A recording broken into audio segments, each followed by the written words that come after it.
Welcome back to Voice Advisor. Now today we're going to focus in on effective practice, as we have in the past, that facilitate the practice and generalization of a learned social skill. Now today we're going to focus in on training others to prompt and reinforce.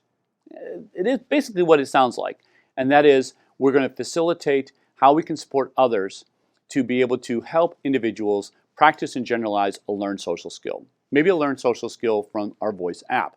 Now remember, we're providing this video along with an implementation guide and a video to illustrate what this might look like in the classroom.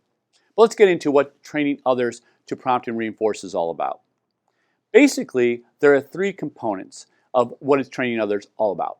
Number one is we basically want to facilitate the student learning in an instructional setting. Number two, we want to teach people outside of that initial instructional setting to be able to be empowered to facilitate the support to practice and generalize for the student into an additional instructional setting, hopefully multiple settings. And number three is we want to make sure we have consistency in the prompts and reinforcements that we employ in the first setting, where we're successful, into the subsequent settings as well. Common sense, and yet if we don't do it fairly explicitly and fairly structured, what we'll do is we'll confuse the learner, and the outcome is potentially limited generalization across multiple settings. Now, why are we doing this? Well, we want to facilitate the generalization, and generalization is such a challenge for the individual, particularly an individual with a disability. They may know the skill, but can they generalize it within all the confines of that instructional setting, especially when those norms, one setting to another, change. What changes? Well, the setting, of course, what's required in the setting, the people in the setting, a variety of different things. So implementation-wide, there are simple 5 basic steps. Number one is to identify the prompts and reinforcements we're going to use. So we are very clear here. We isolate them, we identify them, so everyone's on the same page, including the learner that's trying to utilize these to facilitate in their practice and generalization of the skill they've learned.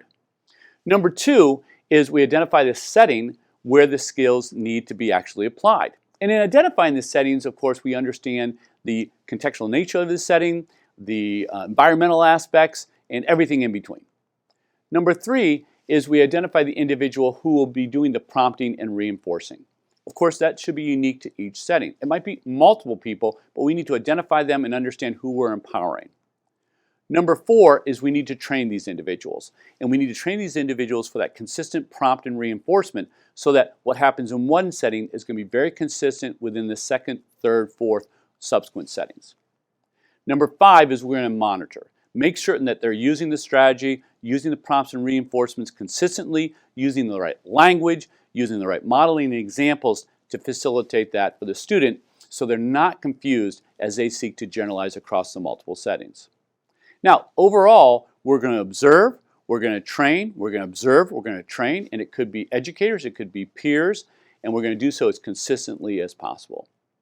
Pretty simple, and yet fairly powerful. Now remember, as I mentioned earlier, there's an implementation guide that goes along with this on the Voice Advisor site, as well as an illustration of what this might look like in the classroom setting.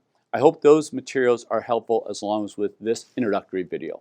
Come on back to Voice Advisor for additional effective practices that facilitate the practice and generalization of learned social skills by students that struggle with that area. Thank you.